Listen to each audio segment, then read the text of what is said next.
Hi, this is a short video about some of the changes coming to Terraform Azure Verified Modules. The first tool I want to talk about is the grep tool. Now, you might have seen the team's channel post about this. This is something that's been developed by Zidja, who works out of the Shanghai office. And this is something that allows us, as the central AVM team, to keep your repositories up to date with the latest files, such as GitHub Actions and other governance-related stuff. There's also a Docker container to standardize the tooling that we use to make it easier for everyone to be using the same set of scripts and tools wherever they are. There's also a move from the test environments towards self-hosted runners. Now, this is actually a requirement from engineering. And so over the coming days and weeks, you'll be moved from your current test environments to a self-hosted runner. I'll show you a bit how that works in a minute. We've also developed a new AVM script, so to make it easy to use the Docker container and to prevent you from having to type in really long commands, we're going to reduce that down to a really simple AVM space something, and I'll show you that in a minute. And we're also migrating away from the GitHub required files policy because that was quite inflexible and it didn't allow us to manage the files kind of correctly. So let's move now to my repo so we can show this in action. I'm going to be looking over here because that's where my VS Code is. Now, this is my repository before grep was run. I've actually run it before, but I've just gone back to a previous commit. So we've got this before grep branch now. So I'm going to run the grep tool manually using, and I've got it installed locally, so I can just run grep. I need to set a couple of environment variables for this to work properly. This will be generally done for you in terms of when we do this as part of our governance process, but just for the purposes of this, I'm going to run it.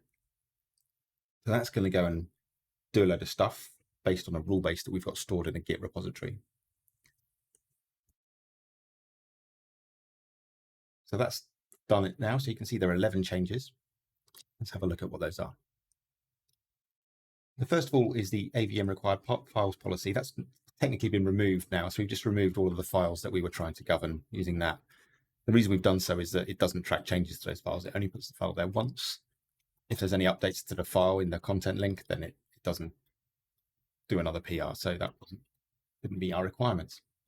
If we look at the end-to-end YAML for the end-to-end workflow, we've hard linked to a specific commit ID for the GitHub Actions, so it's a bit more secure. And you can see now that we've got the self-hosted runner. Now this name is generated from the environment variables that were set before we run the command. So, and this is a resource that needs to be provisioned by us before this will work. So for this module here, the runner has been provisioned, and we're going to actually base this on the CSV files, which are in the Azure Verified Modules repo. So this will all be done automatically based on the data in there. So we've got new linting rules as well. So we've broken up the jobs into lint Terraform, a tool called AVM fix, and a new docs job as well. So we are trying to make it easier to understand where the linting checks have failed. We can see that we've also edited the Terraform docs YAML file. So we've got a new version of Terraform docs. So we now support that using this version tag here. The support.md is also updated now and also links to the issues in your repository. So that's, again, generated from those environment variables. We've also got this AVM script here, which is going to be useful for you when you want to run some of these checks before you create a pull request. So let's have a look at how this works. So I've got Docker installed, and that is important. So if I put AVM space docs check now, it's now going to run the docs check, which it would normally do in GitHub Actions. And it's going to say there's a difference in the generated document. So I'm actually going to run AVM space docs.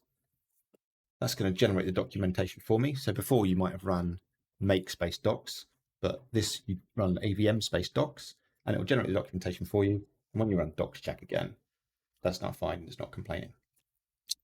For Windows users, we have an avm.bat file, So this does the same thing, but for Windows. So all you need to do is install Docker, and you can run avm.bat and run those same commands, and it will use the same Docker container behind the scenes. So let's have a look behind the scenes about how some of this works. So we have this Git repository here. Now this contains a set of rules which govern the changes that we make to the repos. If you look in the Terraform directory, you can see there's a load of files in here, and these are HCL files, so these will look familiar to you if you understand Terraform. So there's locals and things like that, and these are all the files that we're synchronizing from the template repo. So essentially these are all implemented using these fixed blocks down below. But the nice thing is that we can synchronize these files and run it on a weekly basis. And the way we do that is by using this job here. So this is a GitHub action that runs weekly. And at the moment, it's only targeting one repo. It's only targeting my Key Vault module because we're testing this out. So we get the repos, and then for every repo we find, we run this job, which at the moment is only running on Key Vault. So you can see that we install some dependencies, and then we run grep apply, we detect the changes, and if we need to, we create a pull request. We also tidy up the old pull requests as well. So if there was already a pull request open that hasn't been merged, it will then close that and set it as superseded. So if you look now at the Key Vault module, you can look at pull requests. Let's look at the closed ones, because this is what you'll see in your repository. You'll see a thing that says repository governance. It'll be opened by me because it's using a personal access token. And you can see the files changed. So you can then see exactly what we saw when I ran the grep tool manually, and it's changing all of these files, including the Terraform docs and all that kind of stuff. So you can, the idea is then that you as the module owner should review and merge that pull request in order to stay current. The files are synchronized from the template repo. So at any point you can look at this template repo and see what the latest changes are. Sometimes the files are what we call rendered, so changed based on the environment variables because they need to contain specific links to your repository or something like that. The other potential repo that might be of interest is this tfmod scaffold repo. This contains all the scripts and the Docker file for the Docker container.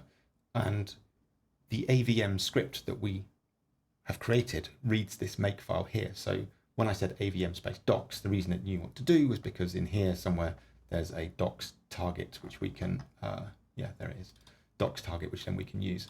And that AVM script basically prevents you from having to type out this horrible command here. So yeah, much easier to use. So that's a kind of whistle-stop tour of the latest changes. I hope, oh no, there's one other thing. One more thing. So I mentioned that the test environments were changing. So you've probably got an environment in your repo called test. Now, probably that's configured with some secrets at the moment in order that the GitHub cloud runners can authenticate. Once you've been migrated to the self-hosted runners, you won't need that anymore. You can delete all these secrets. All you need is the environment called test, and you should configure required reviewers in here. I don't know why that's not in there, but